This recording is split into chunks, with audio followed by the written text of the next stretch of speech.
Baik, sebelum kita mendengarkan firman Tuhan, saya mengajak kita terlebih dahulu kita mau bersatu di dalam doa. Terima kasih ya Tuhan, kami mau mendengarkan sabda firman-Mu.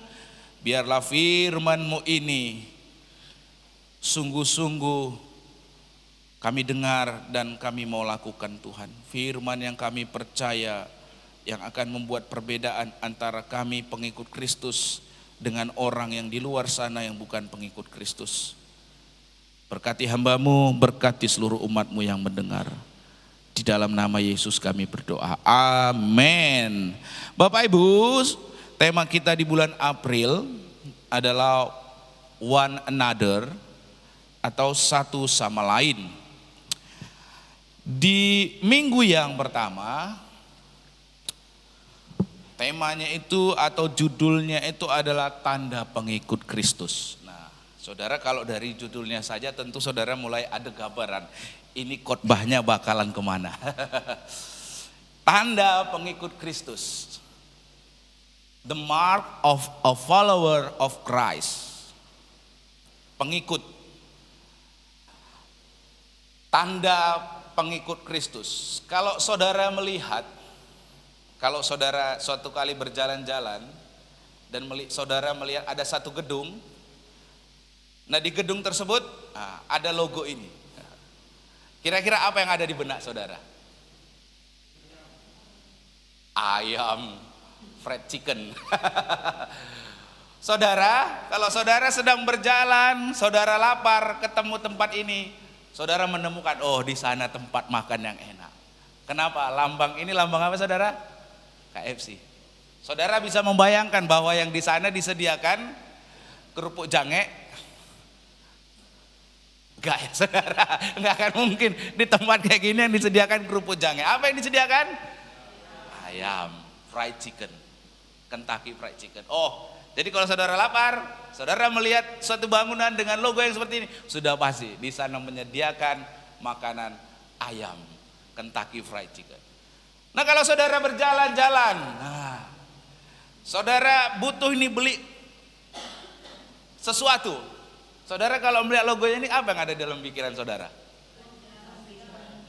Disitulah tempat groseri ya, sabun mandi, apalagi beli popok bayi, apalagi sikat gigi dan lain segala macam kebutuhannya.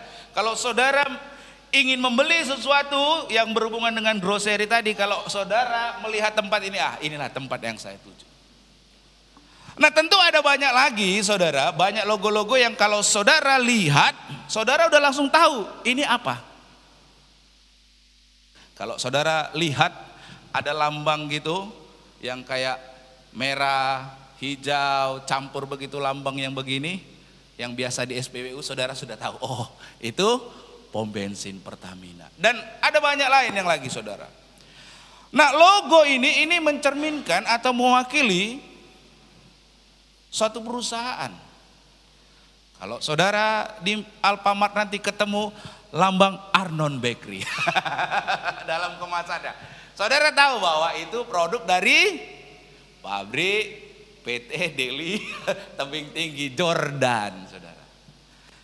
Nah logo ini bukan hanya biasa ditempel di dinding, tapi juga logo-logo yang mencerminkan suatu perusahaan ini biasanya juga ditempel di dalam kemasan-kemasan. Tadi saya sudah sebutkan seperti kemasan roti, ada logonya di sana.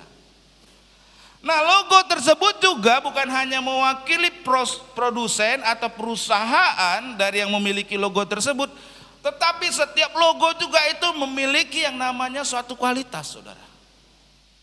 Kalau saudara punya barang yang seperti begini,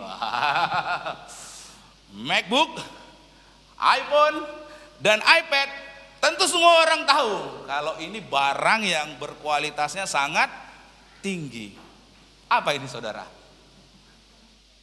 Apa? Perusahaan Apple saudara. Kalau orang punya barang begini, lihat logo apel keroa aja dia pakai begini. Apa yang ada dalam gambaran saudara? Orang ini paling enggak punya banyak uang. Karena dia punya barang yang sangat berkualitas. Ya kan saudara? Tetapi Hati-hati juga. Kenapa? Karena saudara, bahwa banyak juga produk yang memakai merek logo ini, tetapi di dalamnya ternyata bukan barang dari Apple, melainkan barang palsu. Betul nggak saudara? Ada nggak barang palsu? Ada. Demikian juga banyak orang yang memakai kalung salib, anting-anting salib. Namun sesungguhnya kehidupannya tidaklah sama sekali mencerminkan kualitas dan tata nilai yang Kristiani. Artinya yang bersangkutan Kristen palsu.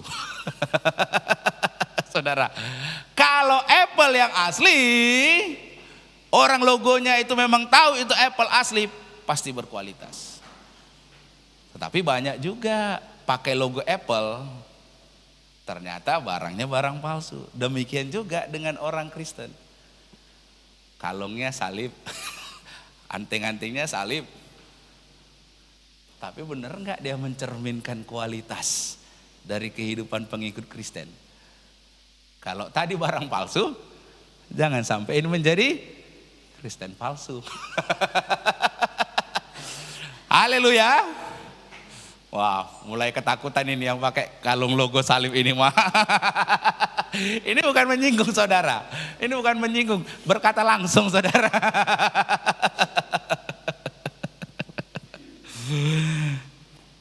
Sebagai contoh, orang yang pakai kalung salib, pakai anting salib, kalau lingkungannya korupsi, yang bersangkutan ternyata yang pakai kalung salib, anting-anting salib ini juga ternyata korupsi. Kalau begitu, pertanyaannya sekarang, apa logo dari seorang pengikut Kristus? Kalau lambang KFC orang udah tahu ini punya ayam yang berkualitas. Kalau lambang apel kerwa orang tahu ini pasti barang berkualitas. Nah kalau dengan demikian, apa sih logo dari pengikut Kristus yang orang tahu ini pengikut Kristus?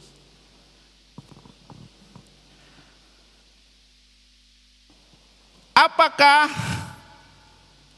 memakai anting salib, memakai apalagi kalung salib, itu sebagai logo orang Kristen? Umumnya orang memakai begitu untuk menunjukkan dia Kristen. Tetapi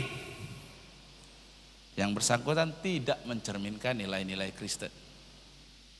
Apakah nama-nama? Wah, namanya Markus. Wah, ini orang Kristen pasti ini. Namanya siapa lagi? Andreas, maaf Pak. Ini pasti orang Kristen ini. Tapi benarkah nama simbol tersebut benar-benar mencerminkan nilai Kristiani? Kristian, ya kan? Dari Kristen, Kristian. Apakah benar-benar menjadi Kristen?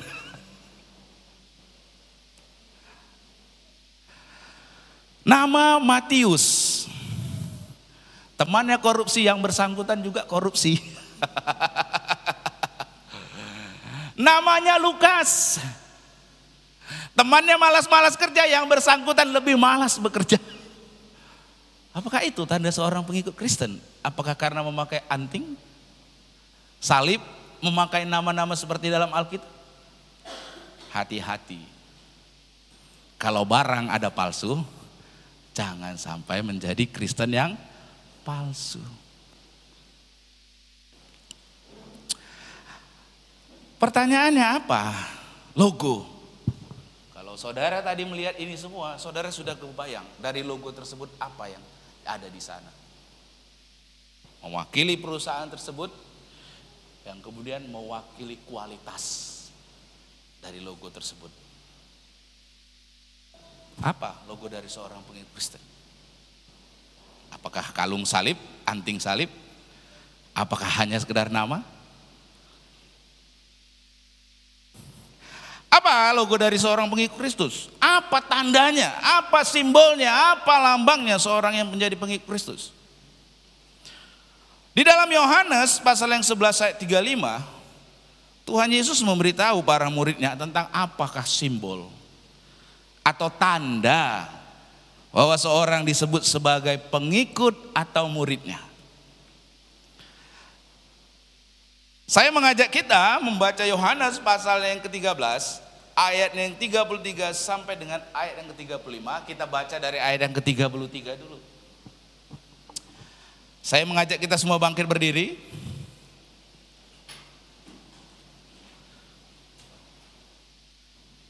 Hai anak-anakku, hanya sebentar lagi aku ada bersama kamu. Kamu akan mencari aku, dan seperti yang telah kukatakan kepada orang-orang Yahudi, ke tempat aku pergi, kamu tidak dapat datang. Demikian pula sekarang aku mengatakannya kepada kamu juga. Ayat 34, Bapak Ibu baca dengan suara serempak nyaring kuat. 1, 2, 3, ya.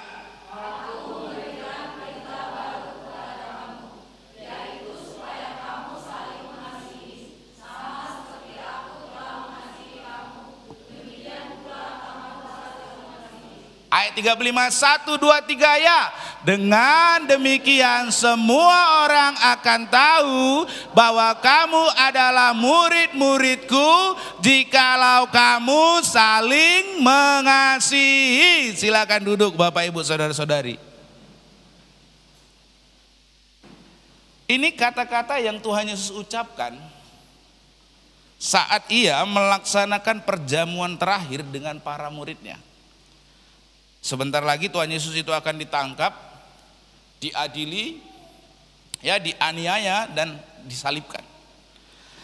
Di dalam situasi tersebut yang sebentar lagi itu tadi, Tuhan Yesus di dalam perjamuan kasih tadi, ia membasuh kaki para murid-muridnya.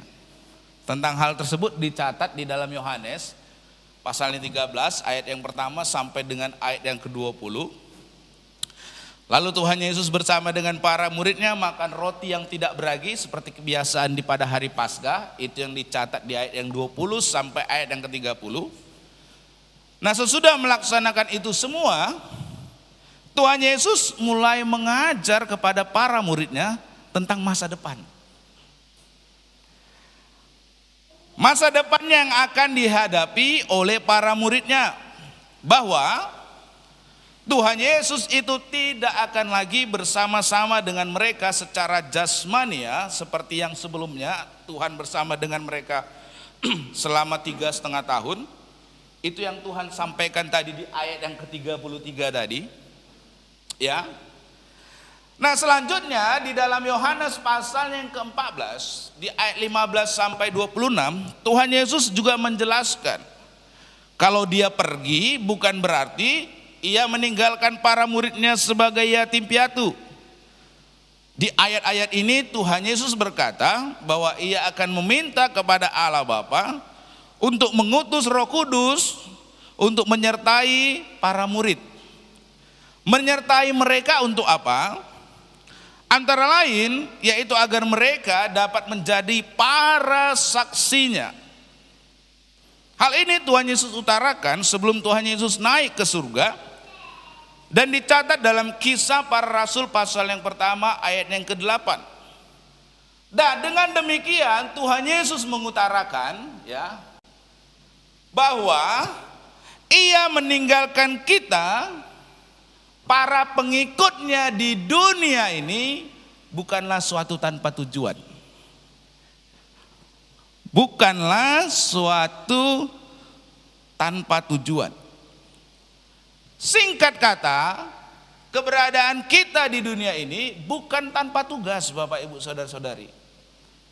Setiap kita mengemban tugas yang sangat penting, yaitu untuk menjadi utusan yang wajib memperkenalkan siapakah Yesus Kristus itu.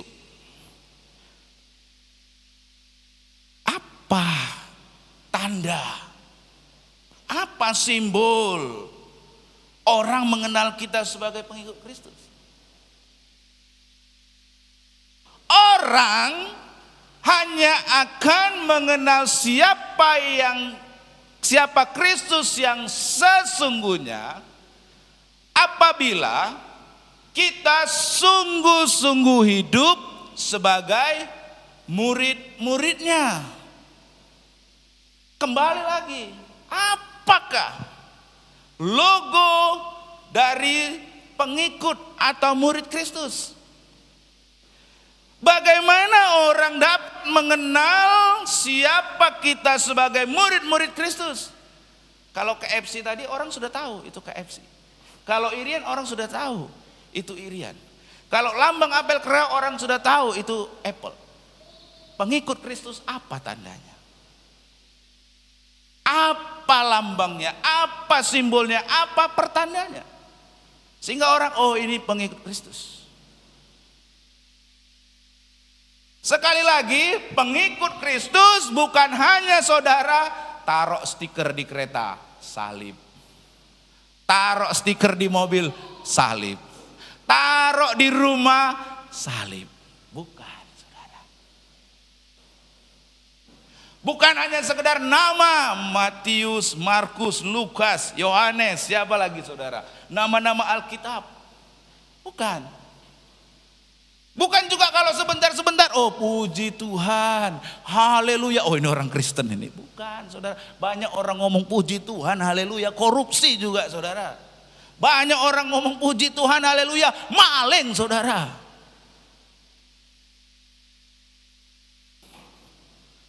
Bukan itu tandanya.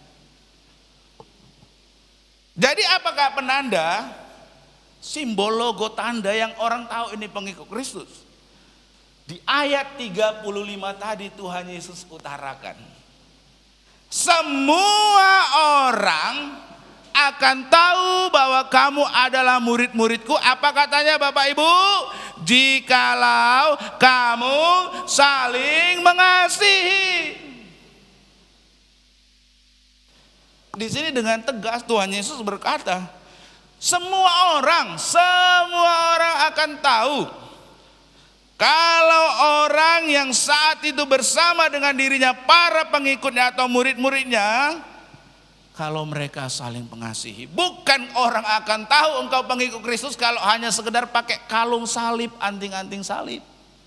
Bukan hanya orang hanya sekedar tahu kalau engkau memakai nama-nama Alkitab. Bukan, saudara.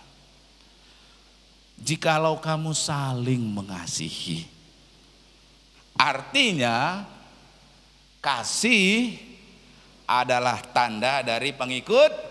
Nah sekarang colek kanan kirinya. Kasih adalah tanda dari pengikut Kristus. Senggol kanan kirinya saudara. Ingatkan kanan kirinya. Kasih adalah tanda dari pengikut Kristus. Ini simbolnya saudara. Ini tandanya saudara. Orang mengenali, semua orang akan tahu bahwa kamu adalah murid-muridku, kata Tuhan Yesus, jikalau kamu saling mengasihi. Jadi kasih itu tandanya.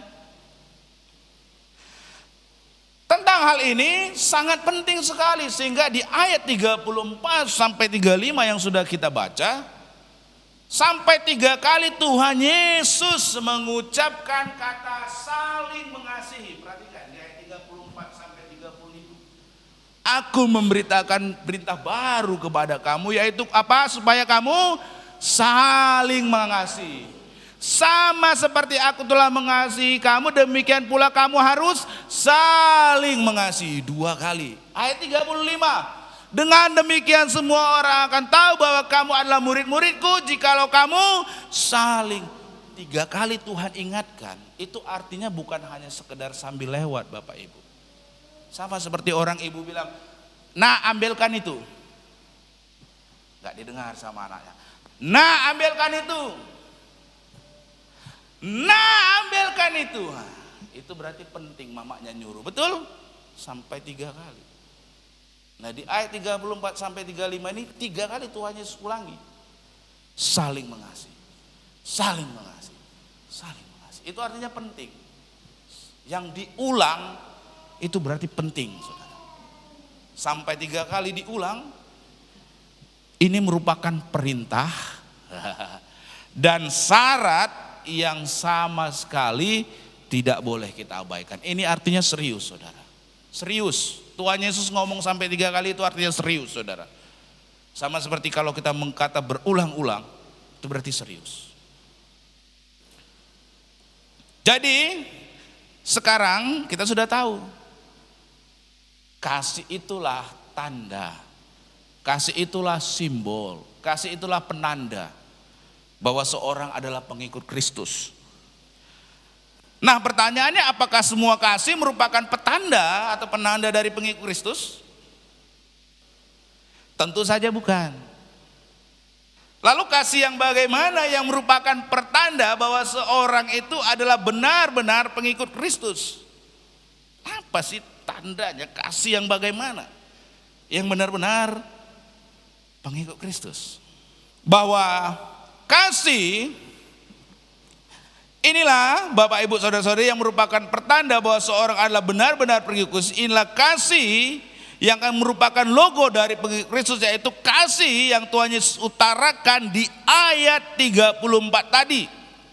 Yaitu dalam kalimat sama seperti aku telah mengasihi kamu, demikian pula kamu harus saling mengasihi. Artinya di sini kasih yang seperti Yesus tunjukkan itulah, kasih yang dimiliki Kristus itulah merupakan kasih yang merupakan ciri, tanda dari seorang pengikut Kristus. Di ayat 34 tadi. Kasih yang sejati, yaitu kasih Kristuslah yang merupakan logo atau trademark dari seorang pengikut Kristus. Jadi bukan hanya sekedar kasih saja saudara, tetapi kasih seperti yang ada pada Kristus. Itu ukurannya saudara. Amin.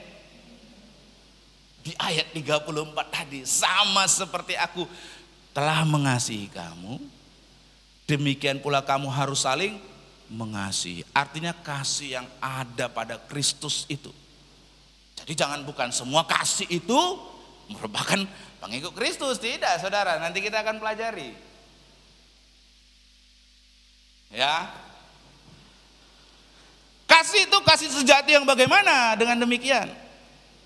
Kalau kita menelaah Yohanes pasal yang 13 ayat yang 34 sampai 35, kita dapat menarik pelajaran bahwa kasih yang sejati, kasih yang merupakan tanda dari seorang pengikut Kristus adalah yang pertama, kasih tersebut kasih yang tidak mementingkan diri sendiri. Senggol kanan kirinya, kasih yang tidak mementingkan diri sendiri.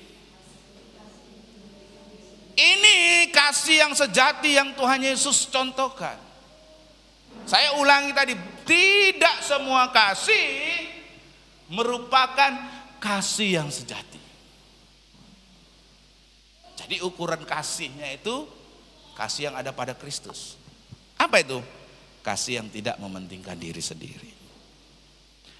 Artinya bukan kasih karena saya memiliki kepentingan di baliknya. Ini ada udang di balik batu ini. Banyak gak orang yang punya kasih seperti itu? Banyak. Jadi jangan dibilang, oh ini pengikut Kristus. Belum tentu saudara. Karena ini ada udang di balik batu. Kasih karena memiliki kepentingan, tetapi kalau kasih yang sejati tidak mementingkan diri sendiri, artinya bukan kasih karena punya kepentingan di baliknya. Nah, kasih seperti itu yang diutarakan oleh seorang pemudi kepada seorang anak muda melalui WhatsApp. Sebagai catatan, pemuda tadi ini adalah mantan kekasih dari si pemudi. Si pemudi ini udah beberapa waktu yang lalu sudah memutuskan hubungannya dengan pemuda tadi. Tetapi sekarang ia mengirim pesan lewat WhatsApp. Isinya sebagai berikut. Sayang, aku menulis pesan ini untuk mengutarakan betapa aku kehilangan kamu. Aku telah keliru karena memutuskan hubungan kita berdua. Sebenarnya aku masih mencintai kamu. Aku tidak dapat melupakan dirimu dan selalu ingat kepada kamu. Aku sungguh-sungguh sangat mencintai kamu. Wah, itu isi WA-nya saudara. Tetapi kemudian di bagian bawah dari pesan lewat WhatsApp tadi, si pemudi tadi menulis gini, selamat karena kamu telah memenangkan undian hadiah utama Gebyar BCA katanya. Ternyata mau balikan karena pemudanya tadi dapat undian, menang undian saudara. Kasihnya sejati, ada kepentingan. Itulah kasih yang mementingkan diri sendiri. Bukan seperti itulah kasih yang sejati. Jadi apakah kasih yang sejati? Makna dari kasih yang sejati dapat kita lihat dari kata kasih yang Tuhan Yesus gunakan di ayat 34 dan ayat 35. Di dalam bahasa Yunani, bahasa yang digunakan untuk menulis kitab Perjanjian Baru, kata kasih di kedua ayat tadi 34 sampai 35, kata yang dipakai itu adalah agape. Nah, saudara-saudari, ini menarik. Saudara perlu tahu bahwa di dalam bahasa Yunani atau bahasa Girika, sederhananya ada 3 kata yang kalau diterjemahkan ke dalam bahasa Inggris sebagai love atau kasih dalam bahasa Indonesia, nah sama-sama memang diterjemahkan menjadi kasih. Namun walaupun sesungguhnya makna dari ketiga kata itu adalah berbeda. Jadi ada 3 kata dalam bahasa Yunani yang dalam bahasa Inggris diterjemahkan love, yang dalam bahasa Indonesia diterjemahkan kasih. Tetapi sebenarnya ketiga kata kasih ini memiliki makna yang sangat berbeda. Yang pertama, dalam bahasa Yunani itu ada yang namanya eros. Itulah kasih yang bersifat egois. Saya mencintai yaitu karena saya memperoleh manfaat dari apa yang saya kasihi. Kalau saya tidak memperoleh manfaat, maka aku tidak lagi mengasihi engkau. Inilah kasih yang kalau dalam pepatah dikatakan begini, ada uang abang disayang, nggak ada uang abang ditendang.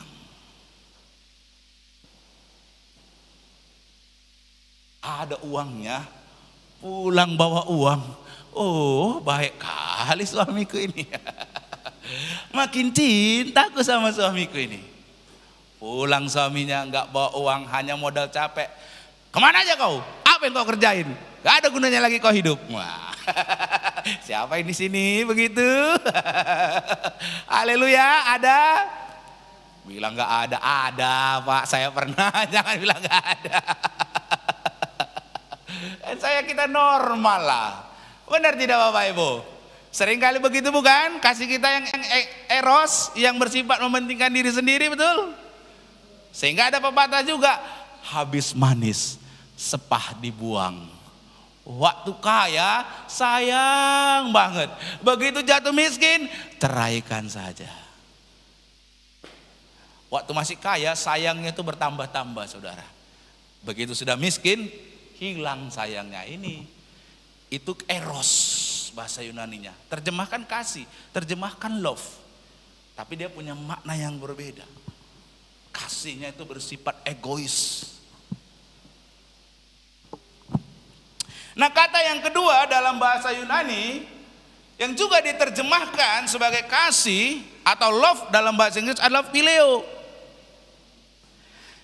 Inilah kasih yang bersyarat. Kasih yang akan diawali dengan kata jikalau. Jikalau kamu baik, maka aku akan lebih baik lagi kepada kamu. Jikalau kamu jahat, maka saya akan jauh lebih jahat lagi kepada kamu. Nah, ini kasihnya bersyarat. Pakai kata jikalau. Siapa di sini yang begitu? Nggak usah bohong, kita juga pernah semua pakai jikalau. Benar atau betul? Benar atau benar? Nggak jujur saudara, banyak bohongnya. Bilang aja benar Pak, saya sering seperti itu Pak. Kita manusia, kita jujur. Kita sering kali pakai kata jikalau, betul? Saya sendiri tidak memungkiri, seringkali juga memakai kata jikalau. Itulah kasih yang pileo. Jikalau kamu menuruti keinginanku, barulah aku mengasihi dirimu. Kalau anakku ini atau kalau tetangga ini baik nurut, aku baik sama dia. Kalau tetangga ini gini ya, aku begini ya. Itu kasih yang jikalau. Itulah kasih yang bersyarat. Inilah kasih yang sifatnya manusiawi.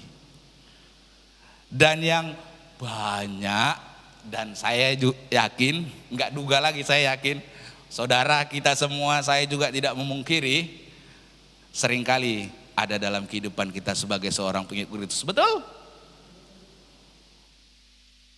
Kasih yang jikalau. Nah lebih jauh, ini ada kata yang ketiga yang juga diterjemahkan kasih atau love dalam bahasa Inggris, adalah kata itu adalah agape. Kasih yang tidak mementingkan diri sendiri. Kasih ini bukanlah seperti yang ada pada diri pemudi tadi yang mengirim WhatsApp. Tetapi kasih yang dimaksudkan, kasih agape ini adalah kasih yang disertai dengan kerelaan untuk berkorban. Kata agape inilah yang Tuhan Yesus gunakan di ayat 34 dan 35 tadi. Saling mengasihi, saling agape. Kasih yang Tuhan Yesus tunjukkan. Kasih yang Tuhan Yesus telah nyatakan. Kasih yang Tuhan Yesus membuat ia rela berkorban, dan pengorbanannya itu adalah di kayu salib. Kasih yang tidak mementingkan diri sendiri. Kasih yang rela berkorban. Seperti yang sudah kita peringati di hari Jumat minggu lalu, Jumat Agung, pengorbanan daripada Kristus Yesus. Amin. Itulah kasih yang tidak mementingkan diri sendiri. Dan Tuhan menghendaki kita, tadi aku memberikan perintah baru, tanda dari seorang pengikut Kristus, itu adalah kasihnya kasih agape. Bukan kasih eros, bukan kasih pileo, tapi kasih agape. Yang rela berkorban, yang tidak mementingkan diri sendiri. Itu yang Tuhan mau sebagai tanda pengikut Kristus. Jadi tidak semua kasih itu kasih yang sejati. Bisa jadi kasih kita eros, bisa jadi kasih kita pileo. Tapi yang Tuhan mau, kasih yang agape. Itu tanda dari pengikut Kristus. Teladannya Yesus. Rela berkorban. Rela berkorban. Demi manusia yang baik? Tidak. Demi manusia yang berdosa. Firman Tuhan hari ini bukan hanya berbicara bagi saudara, berbicara bagi kita semua. Amin. Saya pribadi ini firman Tuhannya berbicara bagi saya secara spesifik untuk kembali diingatkan. Tuhan tidak menghendaki kita hanya sekedar punya kasih, tapi Tuhan menghendaki kita kasihnya agape. Jangan kasih eros, itu gak ada beda dengan dunia. Jangan punya kasih pileo, itu gak ada beda dengan dunia. Yang menjadi pembeda adalah kasih agape. Renungkan ini Bapak Ibu. Itulah perintah yang Tuhan Yesus berikan. Dan yang kedua, kasih yang sejati adalah kasih yang tidak bersyarat. Kembali diulangi. Kalau eros tadi kasih yang bersifat egois, yang mementingkan dirinya sendiri, maka kasih yang bersyarat itu adalah kasih yang dalam bahasa Yunani diungkapkan dengan kata phileo, kasih yang bersyarat. Ini kata kasih yang diawali dengan kata jikalau. Jikalau baik, jikalau menuruti, jikalau mendengar, maka aku akan mengasihi.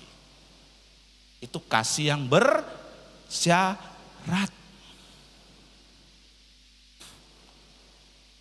Tapi bukan kasih yang bersyarat seperti itulah yang ada pada diri Yesus terhadap diri kita, Bapak Ibu. Tuhan Yesus gak berkata, jikalau engkau baik, barulah aku akan mengasihi dirimu. Enggak, bukan. Bukan itulah kasih Kristus. Kalau kasih Kristus seperti itu, saya pastikan tidak ada seorang pun di dunia ini yang layak di hadapan Tuhan. Kalau kasih Tuhan kalau pakai kata jikalau. Betul? Siapa di sini yang berani dengan yakin bahwa saya baik, benar, kudus, dan saya layak di hadapan Tuhan? Siapa yang berani? Ada? Jikalau Tuhan bilang, kalau kau udah baik dulu, jikalau engkau udah benar dulu, jikalau engkau udah kudus, jikalau engkau tidak berbuat dosa lagi, barulah engkau layak di hadapanku. Ada? Ada yang bisa memastikan diri kita bahwa kita layak, baik, benar, kudus, suci? Ada Bapak Ibu yang bisa memastikan dirinya?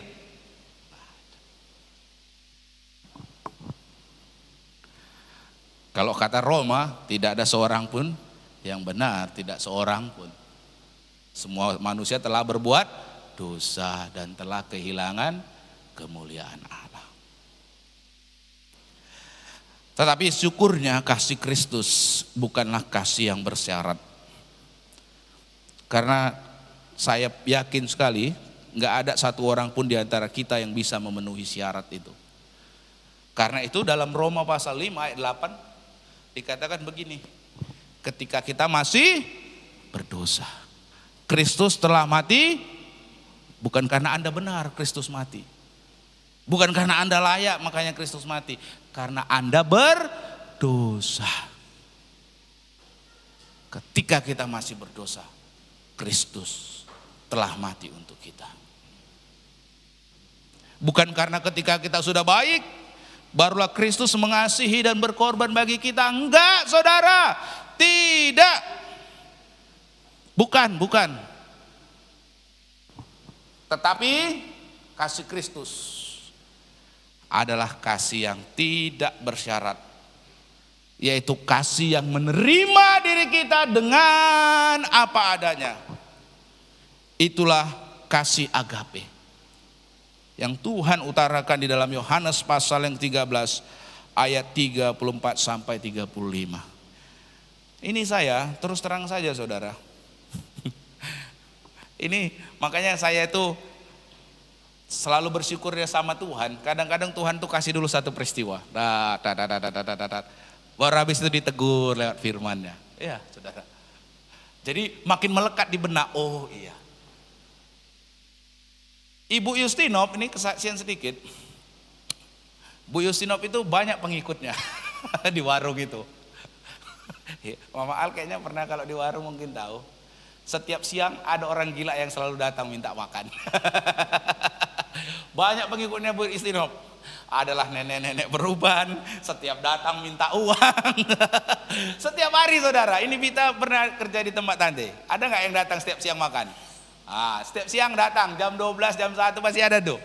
Yang orang setengah gila lah saya bilang. Comal camping, bajunya bau segala macam. Dan ada nenek-nenek rambut putih. Setiap hari datang meminta, nak mintalah sedekah, nak mintalah sedekah. Terus ada lagi yang orang gila, yang celananya udah koyak, selalu datang, kopi. Pokoknya banyak anggota Bu Justinov. Bu Justinov semua dikasih itu orang-orang gila itu. Dikasih, makan dikasih, kopi dikasih, uang dikasih. Kalau saya bersyarat saudara.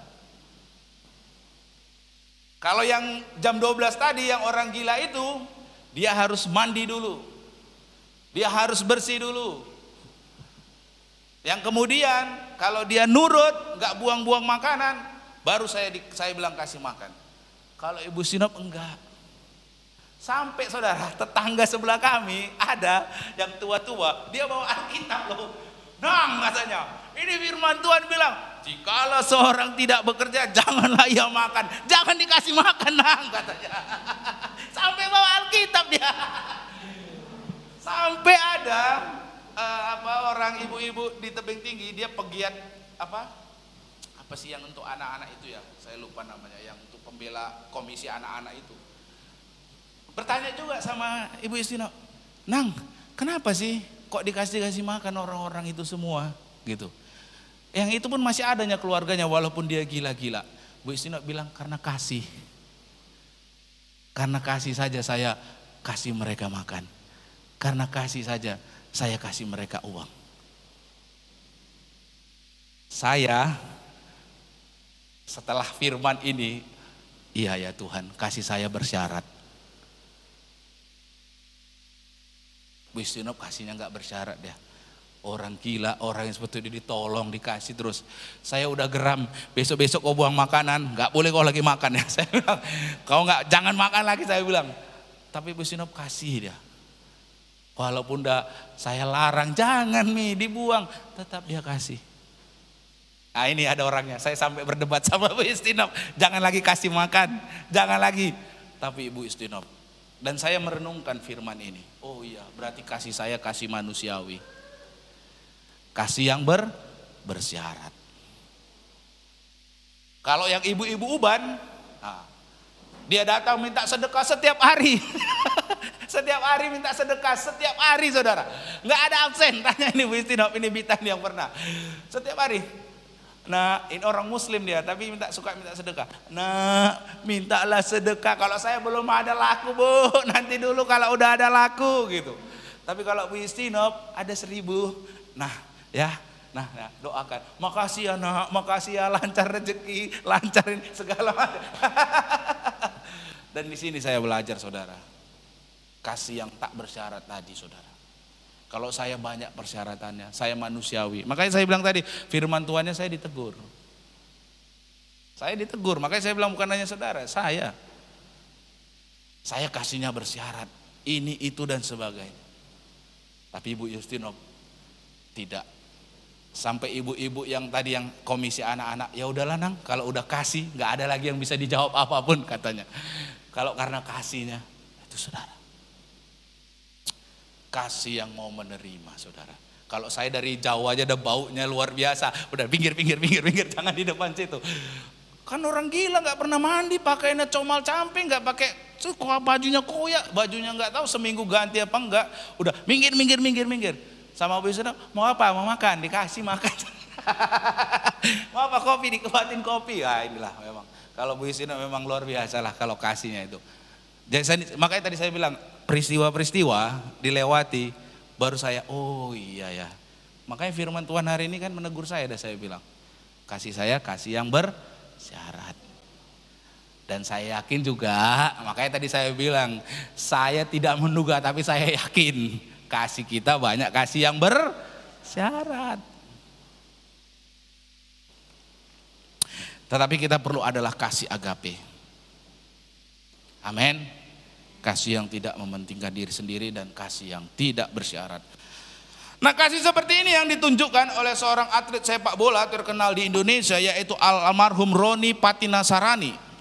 Ini kepada anak-anaknya. Kasih yang tidak bersyarat, kasih yang menerima dengan apa adanya. Ini ditunjukkan oleh seorang almarhum Roni Patinasarani. Hal tersebut dikisahkan oleh putranya yang bernama Yeri Patinasarani. Nah, Roni Patinasarani ini merupakan seorang pemain bola yang terkenal pada zaman itu. Nanti saudara bisa lihat saja di Google atau lihat di YouTube ya. Ini kesaksiannya diceritakan oleh Yeri Patinasarani, anaknya. Nah saat itu Yeri terjerumus ke dalam jurang narkoba. Di saat itu pun ayahnya itu tetap mengasihi dirinya secara tanpa syarat. Di saat Yeri berada di dalam masa yang kelam dan dituduh telah melakukan pencurian sehingga dikeluarkan dari sekolahnya, ayahnya dengan penuh kasih tetap mendampingi putranya itu.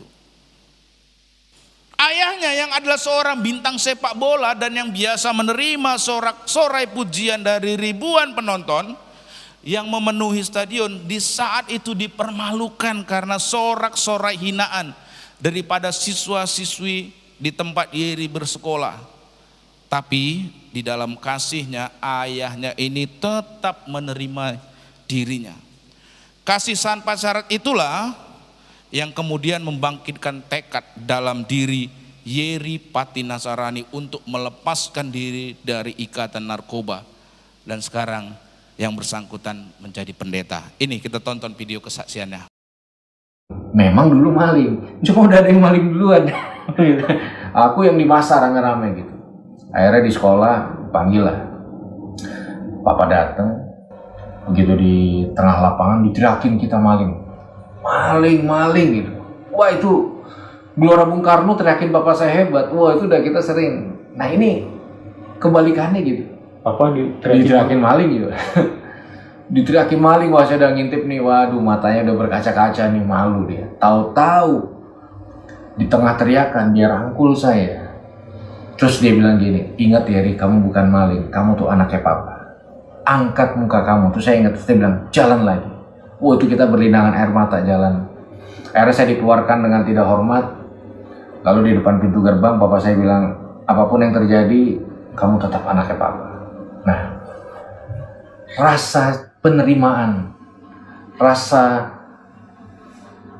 kesempatan kedua yang diberikan, itu yang memotivasi saya. Akhirnya saya menemukan yang lebih indah dari narkoba. Disitulah saya juga menemukan pengalaman spiritual saya dengan Tuhan. Tadinya sih saya udah, mana lah Tuhan, saya masih nyuntik tiap hari ini kayaknya. Tapi di situ saya mulai melihat bahwa saya bukan sampah. Saya ini berharga. Saya ini utuh, saya ini sempurna. Saya ini bukan second level, saya ini bukan orang sakit jiwa. Saya ini bukan penjahat gitu. Karena masih ada orang-orang yang memperlakukan saya sebagai layaknya saya manusia. Di situ saya pulih. Saya terharu. Sampai hari ini. Kalau udah anaknya narkoba,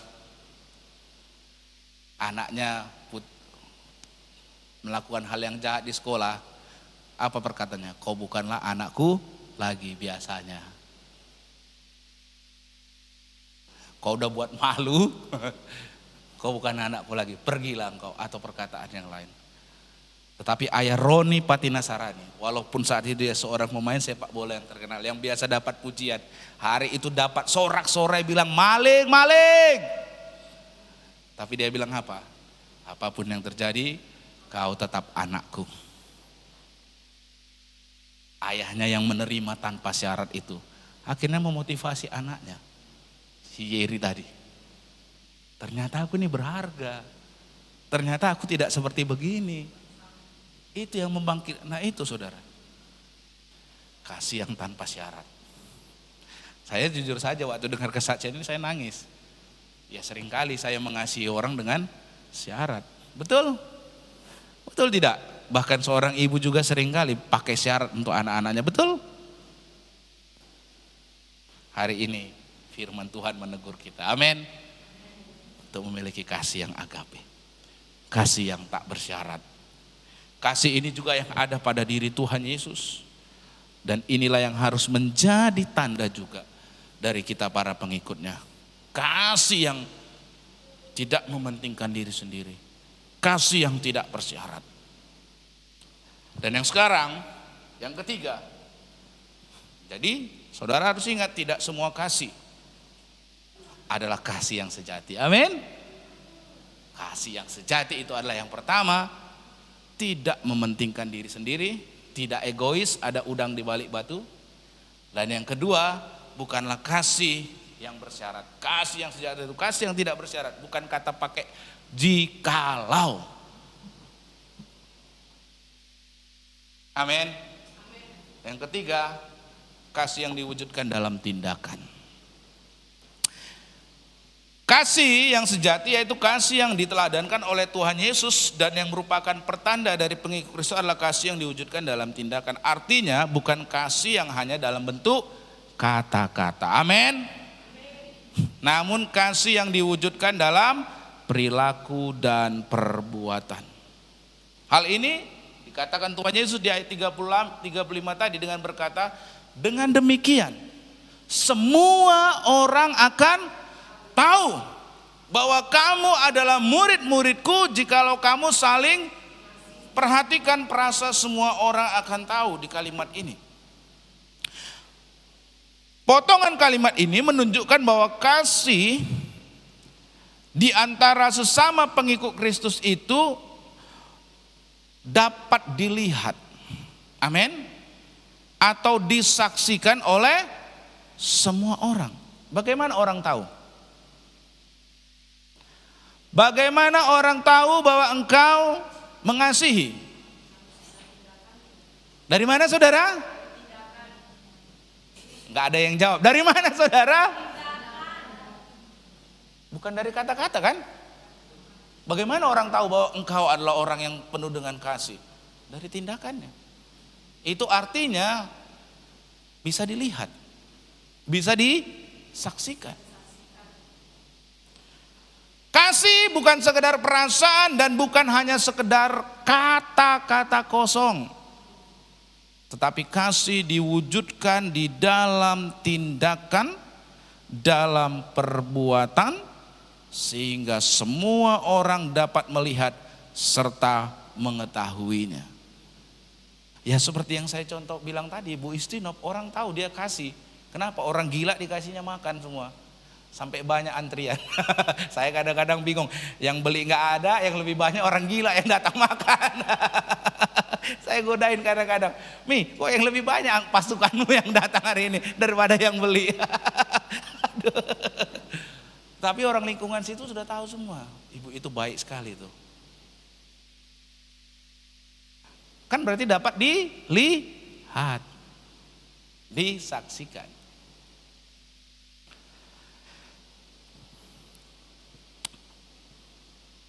Kasih seperti itu yang Tuhan Yesus lakukan bagi kita. Tuhan Yesus buktikan melalui perbuatannya, yakni rela berkorban sampai mati di kayu salib. Kasih yang samalah yang harus ada di dalam kehidupan kita. Tentang hal tersebut Billy Graham, hamba Tuhan dan seorang penginjil, dalam bukunya Living in God's Love, dia berkata seperti berikut. The Bible declares that we who follow Jesus Christ should be just as much in love with each other as God was in love with us when He sent His Son to die on the cross. Alkitab menyatakan bahwa kita yang adalah pengikut Yesus Kristus itu harus saling mengasihi satu sama lain. Seperti kasihnya Allah kepada kita ketika ia mengutus anaknya untuk mati di kayu salib. Nampak wujud kasihnya Allah. Oleh karena itu Yohanes 3 ayat 16, karena begitu besar kasih Allah akan dunia ini sehingga ia mengaruniakan anaknya yang tunggal. Perhatikan kata itu. Begitu besar kasihnya yang dinyatakan, diwujudkan melalui Kristus Yesus Tuhan kita. Kasih dalam tindakan dan pengorbanan ini yang harusnya menjadi ciri pengikut Kristus. Ingat, salib tidak menjadi tanda pengikut Kristus. Anting-anting salib, kalung-kalung salib tidak menjadi tanda dari pengikut Kristus. Ingat, banyak logo Apple tapi barang palsu. Jangan sampai pakai salib ternyata pengikut palsu. Bukan nama, bukan puji Tuhan, haleluya, bukan. Tapi kasih. Kasih. Kita harus menjadi pengikut, bukan penggemar. Nah, ini perhatikan. Kalau penggemar tadi iya. Penggemar Korea pakai baju seperti orang Korea. Penggemar Korea potongan rambut seperti orang Korea. Tapi dia orang Korea? Enggak. Nah, kita harus menjadi pengikut Kristus, bukan hanya sekedar penggemar dari Yesus. Sepintas memang mirip, tapi sesungguhnya antara pengikut dan penggemar terdapat perbedaan yang sangat besar. Memang mirip karena sama-sama hari Minggu, hari ibadah, sama-sama datang ke gereja. Kalau dilihat dari sudut itu, ya nggak berbeda lah antara seorang pengikut dengan penggemar. Namun mereka tidak sama. Kenapa? Karena motivasi mereka datang ke gereja tidaklah sama. Seorang penggemar Kristus datang ke gereja hanya dengan maksud, apa yang akan aku peroleh dari ibadah di gereja hari ini? Apakah aku akan mendapat berkat? Apakah aku akan menikmati suasana dan lagu-lagu yang sesuai seleraku? Apakah aku akan memperoleh teman seperti yang aku inginkan? Nah, itu seorang penggemar. Anak muda kemarin bilang sama saya, malas datang ke gereja karena nggak ada pemudinya. Nah, ini tadi seorang penggemar dia. Dia seorang penggemar. Ya kan? Seorang penggemar. Penggemar Kristus. Karena orientasinya hanyalah untuk dirinya sendiri. Kepentingannya untuk dirinya sendiri. Kasihnya kepada Tuhan, kasih eros. Maka yang bersangkutan itu tidak bersedia berkomitmen dalam gereja. Karena dia tahu kalau aku berkomitmen maka aku harus melayani. Sedangkan aku hanya ingin dilayani. Karena aku hidup hanya bagi diriku sendiri. Inilah yang dikatakan oleh Kyle Edelman, gembala Southeast Christian Church di Louisville, Kentucky. Dalam bukunya yang berjudul Not a Fan, bukan seorang penggemar. Di dalam buku yang sudah terjual dari lebih 1 juta eksemplar tersebut, ia menulis sebagai berikut. The biggest threats to the church today is fans who call themselves Christians but are not actually interested in following Christ. They want to be close enough to Jesus to get all the benefits, but not so close that it requires anything from them. Tantangan terbesar yang dihadapi oleh gereja saat ini adalah para penggemar atau fans yang menyebut dirinya sebagai orang Kristen. Namun sebenarnya mereka tidak tertarik untuk sungguh-sungguh mengikut Kristus. Mereka ingin berada cukup dekat dengan Yesus sekedar untuk apa? Mendapatkan semua manfaatnya. Namun mereka tidak bersedia terlalu dekat dengan Kristus karena untuk itu mereka harus membayar harga. Tanya diri saudara, penggemar atau pengikut? Kalau penggemar apa? Sekedar untuk, kalau nggak gereja nggak dapat berkat nanti. Kalau nggak datang beribadah sama Tuhan, nggak diberkati Tuhan. Ada di sini? Nggak ada.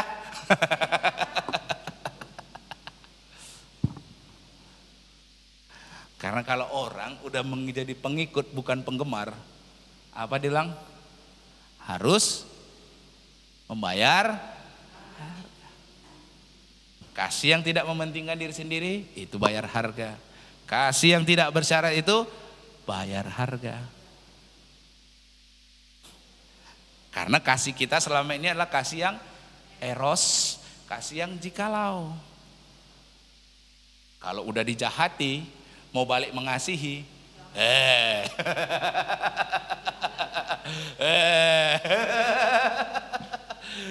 Untuk itu kalau seorang pengikut Kristus bayar harga.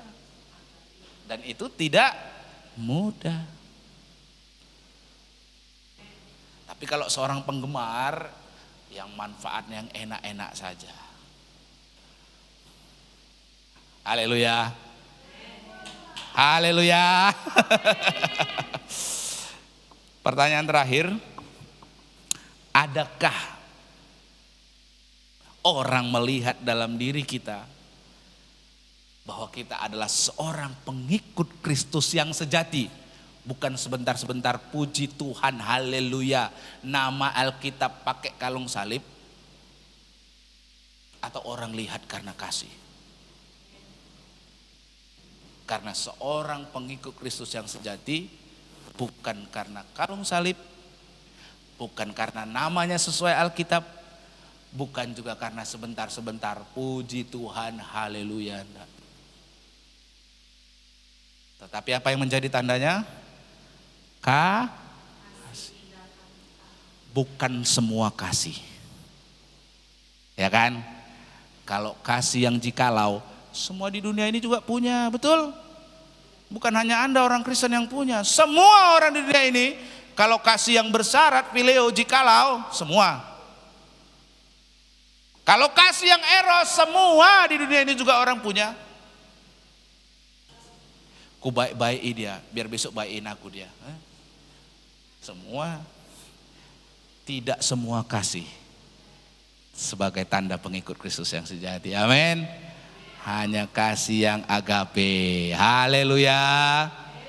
Kasih yang tidak mementingkan diri sendiri, kasih yang tidak bersyarat. Amin.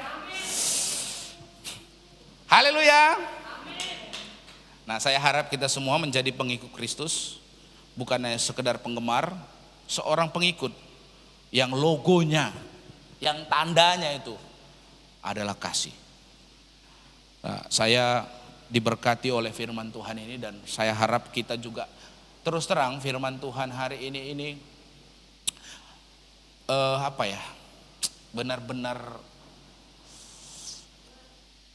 benar-benar seperti mencengkram saya, saudara.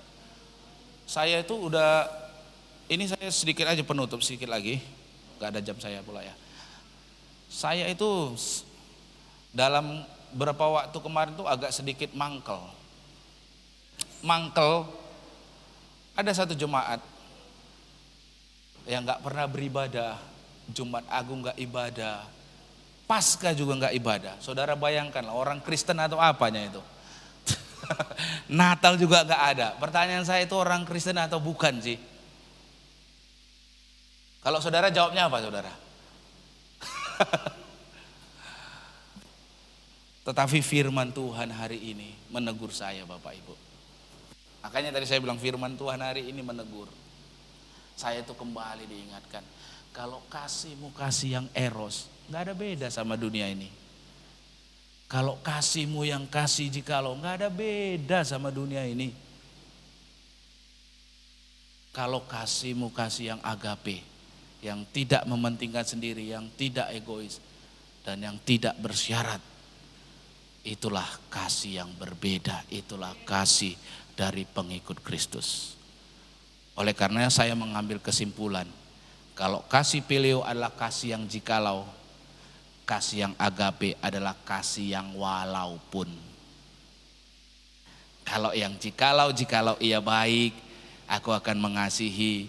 Jikalau ia menuruti apa kata-kata saya akan mengasihi. Itu kata jikalau. Tapi kalau agape, walaupun ia membenci saya tetap mengasihi. Walaupun ia tidak mendengar apa perkataan saya tetap mengasihi. Walaupun ia berbuat jahat kepada saya tetap akan mengasihi. Itulah kata agape tadi saudara. Dan saya benar-benar diingatkan Tuhan untuk punya kasih yang walaupun. Amin. Kasih yang walaupun. Saya undang kita bangkit berdiri meresponi firman Tuhan. Terima kasih Tuhan, terima kasih Tuhan, Engkau telah mencontohkan. Engkau mengasihi kami dengan kasih yang agape, kasih yang tidak egois, kasih yang tidak mementingkan diri sendiri, kasih yang tidak bersyarat. Kasih-Mu ya Tuhan adalah kasih yang rela berkorban, yang walaupun kami manusia berdosa, Engkau tetap mengasihi kami. Tuhan, Engkau menasihatkan bahwa setiap murid-murid tandanya semua orang akan tahu jikalau kami saling mengasihi, memiliki kasih yang agape, kasih yang walaupun kami disakiti, walaupun perkataan kami tidak didengar, walaupun setiap tindakan kami dianggap salah, dianggap keliru, tapi kami mau tetap mengasihi karena kami memiliki kasih yang sejati, kasih yang berbeda dari yang ada di dunia ini, kasih yang benar-benar sejati. Terima kasih ya Tuhan, kasih-Mu begitu besar bagi setiap kami. Betapa besar